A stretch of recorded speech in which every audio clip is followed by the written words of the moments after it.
izləyiciləri, bugün sizlə birləşmələr nəzəriyyəsi haqqında danışacağıq. Gəlin başlayaq əvvəlcə birləşmələr nəzəriyyəsində faktorialın nə olduğunu anlayaq. Deməli, faktorial deyəndə nə başa düşülür?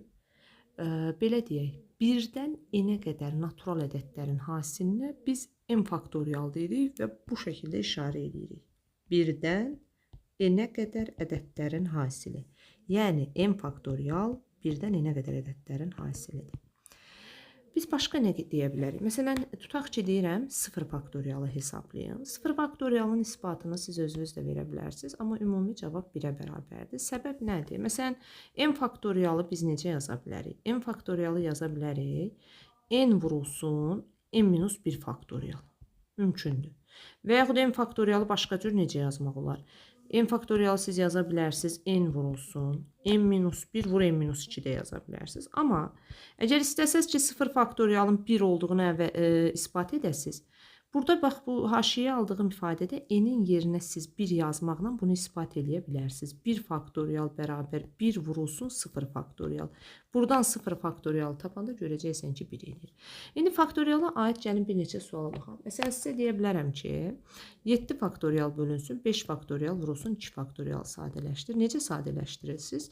5 faktorialla 2 faktorial saxlayırsınız, 7 faktorial açırsınız, 5 faktorial. Vur 6, vur 7. 5 faktoriallar getdi. 6, 7-nin 42 bölünsün 2. Bunu da cavab eləyəcək 21. Daha sonra, faktorial ola bilər dəyişənlə sizə verilsin. Məsələn, deyə bilərik ki, tutaq ki, n üstə gəl 3 faktorial bölünsün, n plus 1 faktorialı sadələşdir. Necə sadələşdirə bilərsiniz? Bunlardan kiçik olanı n plus 1-dir, saxlayıram. Böyük olanı buna uyğun olaraq açıram. N plus 1 faktorial, artırıram 1 vahid, n plus 2. Hələ n plus 3-ə çatmamışam, 1 vahid də artırıram n plus 3. Və bu hasilin cavabı bərabər olacaq buna. Ümumiyyətlə, biz faktorialdan başqa necə istifadə edə bilərik? Faktorial bizə elə yalnız bu tip hesablamalarda mı lazım olur? N faktorial sözünün mənası həmçinin n sayda elementin yer dəyişməsi anlamına gəlir. N sayda elementin yer dəyişməsi. Bu nə məna verir? Məsələn, deyirəm ki, 5 dənə fərqli kitabı neçə üsulla biz, belə deyək, 5 dənə şagirdə verə bilərik. Baxın, 5 dənə fərqli kitabı 5 dənə fərqli şagirdə verəcəksiniz. Neçə üsulla verə bilərsiniz? 5 faktorial üsulla. Yəni 120 üsulla. Yəni məsələ həllərində də bu bizim köməyimizə çatır. Və əlavə qeyd olaraq deyim ki, ola bilər ki, faktorial işarəsi 1 yox, 2 sayda olsun. Bununla da haradasa rastlaşa bilərsiniz. Biz bunun adına deyirik bifaktorial. Bifaktorial nə deməkdir? Əslində bildiyimiz faktorialdır. Sadəcə 2 faktorial çəkilibsə, onda deməli siz hər dəfə ədədləri faktorialın cavabı 2 vahid azalda gedəcəksiniz. 2-ni daha çəkmişsinizsə, 2 faktorial çəkmişsinizsə. Daha doğrusu n-6, n-8 və s. Məsələn, bir nümunə yazım. Tutaq ki, 8 faktorialı yazıram. 8 faktorialı necə yazacağım? 8 vur 6 vur 4. Yəni, 2 azaldana qədər gedirik, vur 2. Bax, bu olacaq hansı ki 8 faktorialın açılışı. Buna da deyirik 8 faktorial yox, daha doğrusu 8 bifaktorialın açılışı. Doğru desək. Bu belə. Məncə faktorial, bifaktorialdan danışdıq. İndi gəlin birləşmələr nəzəriyyəsinin elementlərinə baxaq. Birləşmələr nəzəriyyəsinin birinci elementi permutasiyadan danışaq. Permutasiya, bəli. Permutasiya sözünün mənası nə deməkdir? Yer dəyişmə deməkdir. Permutasiya mənası yer dəyişmə deməkdir. Permutasiyanın mənası yer dəyişmədir və permutasiya n elementli çoxluğun n elementli yer dəyişməsi anlamına gəlir. N elementli çoxluğun n elementli yer dəyişmələrinin sayı n faktorialla işarə olunur. N elementli çoxluğun bütün mümkün yer dəyişmələri. Məsələn, sizə tutaq ki, 4, 5, 6 elementləri verib, 3 dənə element sual verir. Bunlardan yarana biləcək 3 rəqəmli ədədləri göstər. Yəni bax bu 3 rəqəmdən istifadə edib 3 rəqəmli ədəd düzəldirsiniz. Neçə üsulla düzəldərsiniz? Permutasiya 3-dən 3, 3 faktorial. 6 dənə ədəd düzəltmək olar. Bu belə. Daha sonra başqa bir şey götürək. Məsələn deyirəm ki, tutaq ki, kitab sözü vermişəm sizə. Deyirəm ki, kitab sözündəki hərflərin yer dəyişməsi ilə neçə müxtəlif söz ala bilərsiniz? Neçə müxtəlif söz. Kitab sözündə 5 dənə təkrarlanmayan hərf var. Deməli siz permutasiya 5-dən 5-i hesablayacaqsınız. 5 faktorial, bu da eləyəcək 120. Daha sonra permutasiyadan danışmışkən təkrarlı permutasiyadan danışmasaq olmaz. Bəs təkrarlı permutasiya nə anlama gəlir? Gəlin ondan baxaq. Təkrarlı permutasiya. Təkrarlı permutasiya, permutasiya nədir? Yer dəyişmə. Nəyinsə yer dəyişməsin, deməli siz bu düsturla hesablayırsınız, n faktorialla. Amma təkrarlı permutasiya nə anlama gəlir? Məsələn, banan sözünün hərflərinin yerini dəyişməklə sual verə bilər ki, neçə müxtəlif söz alarsan? Biraz əvvəl biz kitab sözünü 5 faktorialla hesabladıq. Çünki kitab sözündə təkrarlanan heç bir hərf yoxdur. Amma siz banan sözünün yer dəyişmələrini tapanda görəcəksiniz bunun aynının yerini dəyişəndə yenə eyni söz alınır. Anın yerini dəyişəndə yenə eyni söz alınır. Deməli, bəli, 5 dənə elementin yer dəyişməsi 5 faktorialdır. Lakin bunun içərisində təkrarlananlar var. Təkrarlanan 2 dənə A var, 2 faktorial, 2 dənə N var, 2 faktorial. 5 ilə 2 gedəcək, 3, 4, 5 qalacaq. Bu da 1 vur 2, 2 ilə 4 getdi, 2, 6, 30 cür yer dəyişmə var. Bunun adına biz deyirik təkrarlı permutasiya. Təkrarlı permutasiyanı necə işarə edə bilərik? Tutaq ki, fərz eləyək. N bir dəfə təkrarlanan bir A1 elementi var. N 2 dəfə təkrarlanan bir A2 elementi var. Və bu gedişlə N M dəfə təkrarlanan, N dəfə təkrarlanan bir element olsun. Bu da A M olsun. Onda biz bunun düsturunu necə yaza bilərik? Ümumi M1, N2, bütün bu halların ümumi faktorialı bölünsün. Hərəsinin təkrarlanan sayı neçə dənədirsə, onların bir-bir təkrarlanan sayların faktorialı. M1-in faktorialı, N-in, yəni sayların faktorialı yazılır məxrəcə. Bu şəkildə başa düşün. Bəs təkrarlı permutasiyanı yalnız belə hərfli suallarda mı istifadə edirik? Xeyr. Məsələn, sizdən soruşsalar ki, 2, 2, 4, 6, 5. Bu rəqəmlərin köməyi ilə düzələn 5 rəqəmli ədədlərin sayını tap. Məsələn, neçə 5 rəqəmli ədəd düzəldə bilərik? Artıq siz 5 dənə xətti çəkdiniz. Təkrarlı permutasiya yazmaq istəyirsiniz. Baxırsan ki, burada 5 dənə ədədin yer dəyişməsi bəli 5 faktorialdır. Lakin sən bu ikini bura gətirib burada yazanda və burada yazanda və yaxud bunların yerində dəyişəndə vəziyyət dəyişməyəcək. Yenə eyni vəziyyət alınacaq. Deməli, burada 2 dənə təkrarlanan rəqəmimiz var. Böləcəm 2 faktoriala. 5 ilə 2 gedəcək. Qalacaq 3, 4, 5. Deməli, bu da eləyəcək 60. 60 dənə 5 rəqəmli ədəd düzəldə bilərsiniz. Məncə, bura qədər aydındır. Keçək davamına. Permutasiyadan sonra biz belə deyək. Yenə də yer dəyişmələrdən danışacağıq. Amma bu səfər deməli, yenə permutasiyadır. Yenə yer dəyişmədir. Lakin siz bundan əvvəlki düsturda n elementli çoxluğun n elementli yer dəyişməsini tapırdınız. İndi n elementli çoxluğun k elementli cümləyə diqqət, k elementli nizamlı alt çoxluqlarını tapacağım. Nizamlı alt çoxluq. Nədən nizamlı alt çoxluq nə anlama gəlir? Nizamlı alt çoxluqlarının sayını biz işarə eləyəcək permutasiya n-dən k kimi. Və bunun açılışı olacaq n faktorial bölünsün, n çıxılsın k faktorial. Bu da bizim permutasiyamızın düsturu. Nizamlı alt çoxluq sözünün mənası nədir? Məsəl üçün, mənə desəniz ki, müəllim, A çoxluğu vermişəm. 1, 2, 3. Mənə bunun ikili permutasiyalarını tap, ikili yer dəyişməsinin. Əgər mən bunu permutasiya ilə yerini dəyişirəmsə, burada baxın, yerlərin dəyişəndə 1, 2-də götürəcəm. 2, 1-də götürəcəm. 1, 3-də götürəcəm. 3, 1-də götürəcəm. 2 3 də götürəcəm. 3 2 də götürəcəm. Baxın, bu halda permutasiyalarının sayı, çünki bunların arasında fərq var. 1 2 ilə 2 1-in vəziyyəti fərqlidir. Amma elə hal yaranacaq ki, o halda 1 2 ilə 2 1 arasında, seçimlər arasında qətiyyən fərq olmayacaq yerlərin dəyişdikdə. Onda biz deməli nə hesablayırıq? Baxın, 3 elementli çoxluqdur. İkili permutasiyalarının sayını hesablayırsınız. Düzdürmü? 3 faktorial bölünsün, 3-dən 2 çıxırsınız, 1 faktorial. 1 2 3 nə qədər elədi? 6.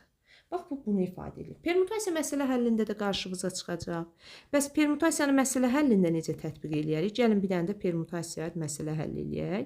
Tutaq ki, mənə deyir ki, bax, poçt qutusu məktubların məsələsindən götürək. Məsələn, 5 dənə tutaq ki, müxtəlif məktubdur. 5 müxtəlif məktubdur. Məktub 4 poçt qutusuna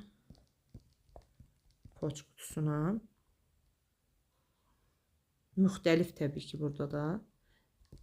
Çünki bu eyni olarsa hal başqa cür olur. 4 müxtəlif poçt qutusunu neçə üsulla atıla bilər? Neçə üsulla?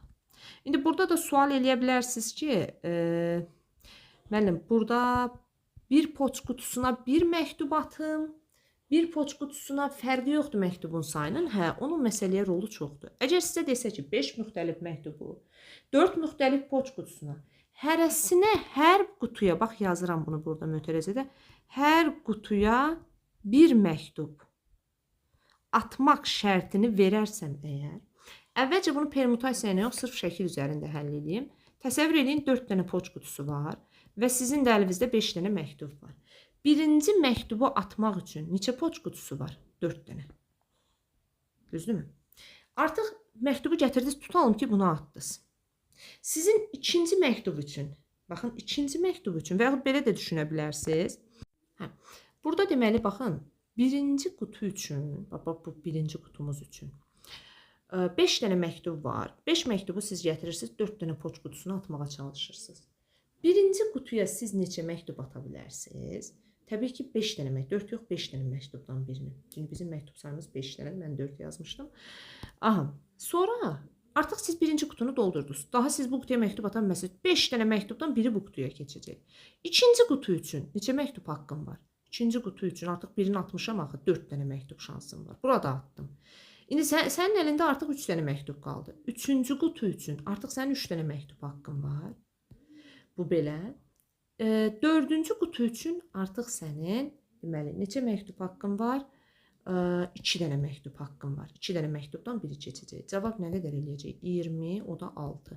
Eləyəcək 120. Bu işin şəkil üzərində həlli. Amma mənə desə ki, müxtəlif əşyanı, belə deyək də, elə bil n elementli çoxluğu K elementli müxtəlif yerə bölürük də permutasiyada. Bu da 5 müxtəlif məktubu 4 müxtəlif poçt qutusuna atırsınız. Yəni 5-dən 4-ün permutasiyasını hesablasaq da biz yenə eyni 5-dən 4-də çıxanda 1 yenə eyni yerə gəlmiş oluruq. Bu da müxtəlif elementlərin sayı üçün permutasiyamız. Daha sonra keçirik indi də kombinizona. Kombinizon deyəndə nə başa düşürük? Kombinizon bir balaca permutasiyadan fərqlidir. Amma belə deyək, mən kombinizon da izah verdikdən sonra məsələ həllərində artıq siz bunu daha yaxşı fərqləndirməyə bacaracaqsınız. Deməli, kombinizon nədir? Bircə dəqiqə bunu düzəldək. Kombinizon. Deməli, kombinizon deyəndə nə başa düşürük? Əgər biz n elementli çoxluğun k elementli alt çoxluqların, baxın, burada mən nizamlı sözü işlətmirəm. N elementli çoxluğun k elementli alt çoxluqlarının sayı kombinizon n əsasdan k, n-dən k-dan tapılır. N faktorial bölünsün, n minus k faktorial vurulsun k faktorial. İlk baxışdan onu deyə bilərəm ki, tərif sizə nə göstərir? Sizə əgər test tapşırığında düşürsə ki, mənim 7 dənə elementim var. 7 elementli çoxluğun 5 elementli alt çoxluqları. Əgər siz 7 elementli çoxluğun 5 elementli alt çoxluqlarını tapırsınızsa, burada hökmən kombinizonla hesablayacaqsınız. Kombinizon 7-dən 5 elementi. 7 faktorial bölünsün, 5 faktorial vurulsun, 2 faktorial. Bunlar gedər 6 vur 7 qalar. 42-ni də 2-yə böləndə 21 qalar. Deməli kombinizon nədir? Kombinizon 7-dən məsələn 3-ü hesablayıram. 7 faktorial bölünsün, 3 faktorial vurulsun, 4 faktorial kimi hesablanır. 7 faktorial 4 faktorial vur 5 vur 6 vur 7 deməkdir. 3 faktorial vur 4 faktorial. 4'lər ixtisar getdi. 3 faktorial isə 6 deməkdir. Deməli cavabımız olacaq 35. Bu da kombinizonun hesablanmasına dair sadə nümunələr. İndi kombinizonun, baxın, belə deyək, adi permutasiyadan fərqi nədir? Bax, biraz əvvəl poç qutusu məsələsindən danışmışdıq. İndi mən o poç qutusu məsələsini belə dəyişirəm. 7 müxtəlif məktubu 4 poç qutusuna, amma burada bir dəyişiklik eləyim. 4 eyni poç qutusuna. 4 eyni poç qutusuna. Hərəsinə bir dəfə. Yəni yazıram bura hər qutuya yalnız bir məktub. Atmaq şərti ilə neçə müxtəlif üsulla atmaq olar?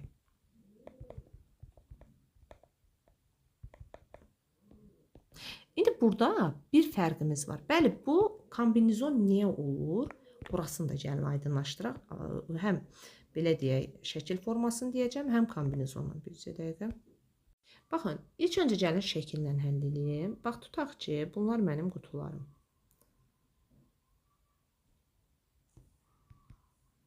Bircə dəqiqə.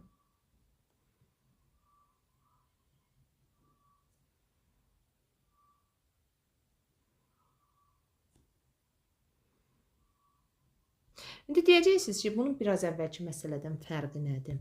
Biraz əvvəlki məsələdə müxtəlif poç qutusuydu. A, B, C, D qutusuydu. Amma bu qutu məsələsində bunlar eynidir. Təsəvvür edin, hamısı A-dır. İndi siz bir məktubu götürmüsünüz. Bir qutuya atmalısınız. Bu qutuya attım, fərz eləyək. Neçə yüz şansı var? 7 şansdan biridə 7 məktub var əlimdə, bu qutuya atacağım. Yaxşı, bu qutuya atıram, 6 şansdan biri, 6 məktub qaldı. Bu qutunun 5 şansı var, bu qutunun yol eyni gedir. Amma bir düşünün. Siz 7 məktubdan birini hansı A qutusuna atacaqsınız? Bu da A'dır, bu da A'dır, bu da, bu da. 4 dənə A var. Deməli, siz artıq bir işi bu halların içərisində 4 dəfə təkrarladınız eyni vəziyyəti. Buna da atsaz bu məktubu A qutusuna atmış sayılır. İkinciyə də atsaz A'dır, üçüncüyə də, dördüncüyə də. Onda siz bunu axırda bir 4-ə bölsəniz, yəni yer dəyişmələrinin sayını, 4 dənə qutunun yer dəyişməsi 4 faktorialdır. 4 faktorialda nədir? 1, 2, 3, 4. 4'lər getdi, 2 ilə 3 getdi, 6, 35 qaldı.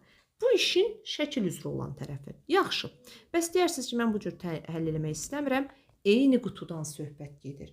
7 müxtəlif məktubu 4 eyni qutuya permutasiya yadda saxlayın. Sadəcə seçim apara bilir. Kombinizon. Amma permutasiya fərqli seçim, nizamlı az-çoxluqdur. Nizamlı seçimlərin belə deyək aparır.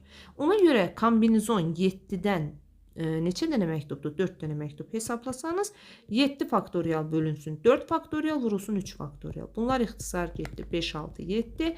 6 ilə 3 faktorial getdi, bu da eləyəcək 35. Bax, görürsünüzmü? Yenə eyni cavab aldıq. Amma biraz əvvəl etdiyim məsələ həllində gördüyünüz kimi qutuların sayı fərqli idi. Başqa məsələlərdən nə danışmaq olar? Məsələn, tutaq ki, İndi isə gəlin bu iki məsələyə baxaq. Bu iki məsələnin adi kombinizondan fərqi, permutasiyadan fərqi nədir? Necə həll edəcək bu məsələləri? Bax, burada eyni qələmi 3 şagirdə bölürsən. 3 dənə eyni formalı qələmdir. Sən bu 3 dənə eyni qələmi, 6 dənə daha doğrusu eyni qələmdir, 3 şagirdə bölməlisən. Bir var fərqli qələmlər ola. Baxın, 6 dənə, tutaq ki, fərqli qələmi 6 dənə fərqli, 3 dənə fərqli şagirdə bölürsənsə, bu permutasiya idi. Amma sən eyni qələmi 3 nəfərə bölməlisən. Artıq burada bizim işimizə yarayacaq dərs kombinizonun təkrarlı olanıdır. Yəni qısası, necə təkrarlı permutasiya var? Təkrarlı kombinizon. Necə dəqiqə bunu daha səliqəylə yazaq. Kombinizon. Deməli, təkrarlı kombinezon. Təkrarlı kombinezon deyəndə biz nə başa düşürük? Baxın, n elementli çoxluğun k elementli təkrarlı kombinezonlarının sayı n-dən k şəklində bu formada işarə olunur. Artıq siz məsələn E6 eyni məktubu 4 müxtəlif poçt qutusuna bölürsünüzsə, bunu belə yazacaqsınız. 4-dən 6 və üzərində xət. Bu xət onun təkrarlı kombinezon olmasını ifadə edir. Gəlin bunu biraz daha düsturdan kənarlaşaq nə olduğuna baxaq. Bax, məsələn 3 dənə elementdir. Mən adi bildiyim kombinezonla bunun ikili bir belə deyək seçimlərini yazım. İkili seçimlərini necə yazaram? Yazardım AB, yazardım BC, düzdürmü? Yazardım AC. Kombinezonda təkrarlama aparmırdıq. Amma təkrarlı kombinezonu deməkdir ki, sən burada A-A'nı da götürə bilərsən. B-B'ni də götürə bilərsən. C-C'ni də, A-B'ni də, A-C'ni də, sonra B-C'ni də götürə bilərsən. Yəni, tamı-tamına 6 dənə seçim eləyə bilərsən. Bəs təkrarlı kombinezon hansı tip məsələlərdə görəcəksiniz ki, bunu təkrarlı kombinezonla etmək olar? Eyni əşyanı şagird, məsələn 3 şagirdə, fərqli 3 şagirdə bölürsünüz. Təbii ki, bu insansa fərqlidir. E6 eyni məktubu 4 müxtəlif eyni məktubdan söhbət gedir. Biraz əvvəl etdiyimiz məsələlərdə fikir versəz, müxtəlif predmeti idi. Müxtəlif predmeti böləndə biz ya kombinezondan istifadə edirdik, ya permutasiyadan. Əgər siz məsələn 6 dənə müxtəlif məktubu 6 dənə müxtəlif poçt qutusuna bölürsünüzsə, bu permutasiyadır. 6 dənə müxtəlif məktubu 4 dənə eyni poçt qutusuna bölürsünüzsə, bu kombinezondur. Lakin 6 eyni məktubu 4 müxtəlif poçt qutusuna bölürsünüzsə, bu artıq təkrarlı kombinezondur və təkrarlı kombinezonu nə ilə işarə edirik? Əslində bu tip məsələlərin 2 yolu var, amma deyərdim ki, ən rahatı ilə bu təkrarlı kombinezondur. Deməli, n elementli çoxluğun k elementli kombinezonlarının sayı, təkrarlı kombinezonların sayı n-dən k kimi işarə edirik və bu nəyə bərabərdir? N üstəgəl k bir vahid əskildirsiniz. Normal bildiyiniz kombinezonla hesablayacaqsınız. Burada isə baxın yazacaqsınız deməli k-nı. Yəni bax 6 eyni məktubu 4 müxtəlif poçt qutusuna necə atarım? Kombinezon 4 üstə 6 10, ondan 1 çıxdınız 9. Burada da gətirib 6-nı yazırsınız. 9-dan 6-nı normal bildiyiniz kombinezonla hesablayın. Deməli 7, 8, 9, bu da 1, 2, 3, 8 ilə 2 getdi 4, burada 3, 84 sayda mümkün variant var. 6 eyni qələmi 3 şagirdə necə bölə bilərsiniz? Bunu ayırma üsulu ilə də həll etmək olar kombinezonsuz. Amma mən bunu necə yazsam? 3 dənədən 6.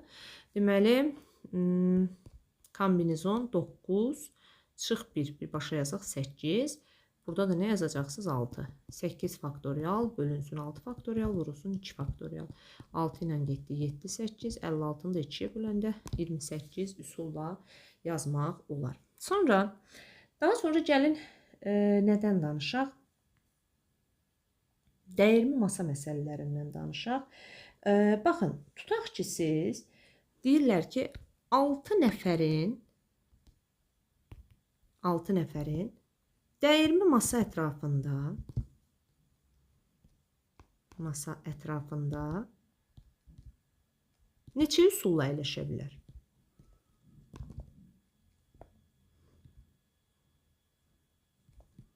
Baxın, bu tipli suallara cavab tapmaq üçün bu bizim dəyirmi masamız olsun fərz eləyək.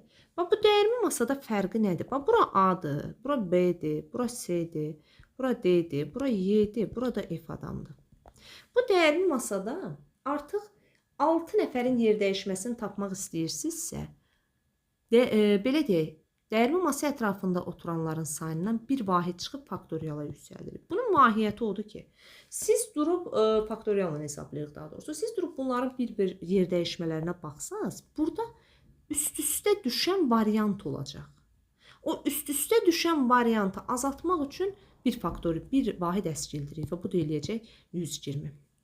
Gəlin indi bir neçə məsələ ilə tanış olaq, hansı ki test toplusundan bircə dəqiqə. İndi gəlin belə bir 3 dənə suala baxaq. Düzdür, mən dərsin əvvəlində sizə vurma və toplama prinsiplərindən danışmadım. Amma vurma prinsipi dedikdə biz nə başa düşürük? Əgər hər hansı bir n elementi tutaq ki bir k üsulla seçə bilirəmsə və bir M elementi də bir B üsulla seçə bilirəmsə, onda NM nizamlı cütünü K vur B üsulla seçməliyəm. Bunun anlamı nə deməkdir? Vurma prinsipi harda istifadə olunur? Məsələn, baxın, 8 qırmızı, 6 ağ çiçək var deyil. Buket düzəltmək üçün 3-ü qırmızı, 2-si ağ olmaqla 5 çiçəyi neçə üsulla seçmək olar? Siz bir buket düzəldəcəksiniz, onun içərisində 5 dənə çiçək var. 3-ü qırmızı olsun istəyir, 2-si ağ olsun. Siz qırmızıdan 8 dənədən 3-ünü seçdiniz. İndi burada toplama yazım, vurma yazım. Əgər bir iş bitməyibsə, davam edirsə, o iş bitənə qədər vurma prinsipi olacaq. Ardı var çünki. 2 dənə ağ seçməliyik hələ. 6 dənədən ikisini seçəcəksiniz. Nə verir? 8, 7, 6.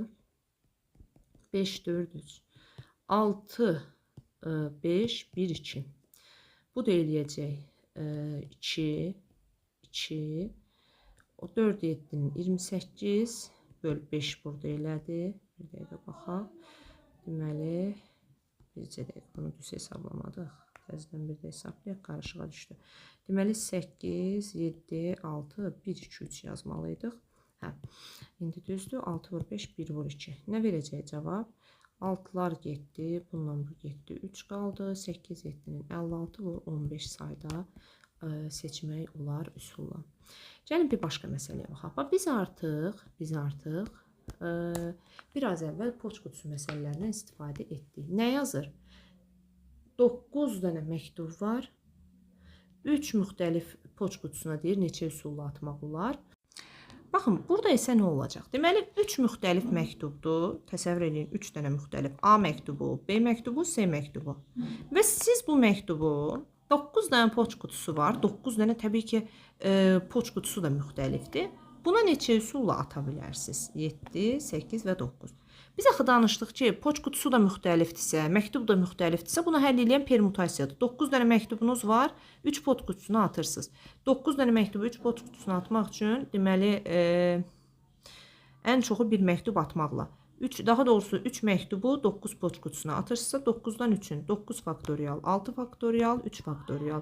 Bu gedir 7, 8, 9, 1, 2, 3 də burada. 3 burada qalır. Deməli, burada nə qədər qaldı? Bircə dəqiqə. Permutasiyanı biz niyə düz hesablamadıq? Kombinezon hesablamışıq, üzrlü say. 9 faktorial bölünsün 6 faktorial. 7, 8, 9'da qısası. 56, 56'ını da 9'a vuranda 4, 504. Bu belə. Bu bizim birinci məsələmiz. İndi ikinci məsələyə baxın. 7 usta işləyir. Təbii ki, bu 7 usta 7 fərqli adam deməkdir. 7 müxtəlif adam. Bax, müxtəlif var burada, var. Hərəsinə bir növ detal. Bir növ detal o deməkdir ki, siz müxtəlif növ detallar verirsiniz. Üçünə neçə üsulla vermək olar? Yəni, 7 ustaya 3 detal verirsiniz. 7 faktorial bölünsün 4 faktorial. Nə qaldı? 5, 6, 7. Bu da eləyəcək 210. Başqa bir məsələ tipinə baxaq. Burada bir işçi məsələsi var. Deyir 9 nəfərli işçi heyətini hər birində bərabər sayda olmaqla, işçi olmaqla 3 fərqli üsulla, neçə fərqli üsulla 3 qrupa bölmək olar. Baxın, 9 dənə işçimiz var. Təbii ki, bu 9 fərqli şəxs deməkdir. Amma görün nə deyir? Neçə fərqli üsulla 3 qrupa. 3 dənə qrup istəyir bizdən. Tutaq ki, mən bu birinci qrupa 9 nəfərdən hansısa bir 3'ünü götürdüm. Qaldı əlimdə bu 3'ünü götürmüşəm. Qaldı əlimdə 6 nəfər. 6 nəfərdən bir 3'ünü də götürdüm. Bu da bir qrup. Qaldı əlimizdə 3 nəfər. 3 nəfərdən də 3'ünü götürdüm. Bu qrupları düzəltdim. Lakin mən 3 qrup düzəltmişəm. Hamısında 3 nəfər adam var. Bu qrupların bir-birindən qətiyyən fərqi yoxdur. Əgər böldüyünüz qrupların, böldüyünüz nəsnələrin fərqi yoxdursa, o zaman siz tapdığınız cavabı da əlavə olaraq qrupların yer dəyişməsinə bölmək lazımdır. Əgər sizə deyər ki, məsələdə seç 3 dənə nəfər, amma hərəsini birini A, birini B, birini C qrupuna göndər. Yəni, belə deyək, qruplara ad verir. Artıq siz qrupları fərqləndirməyi bacarırsınızsa, onda 3 faktoriala bölməyinizə gərək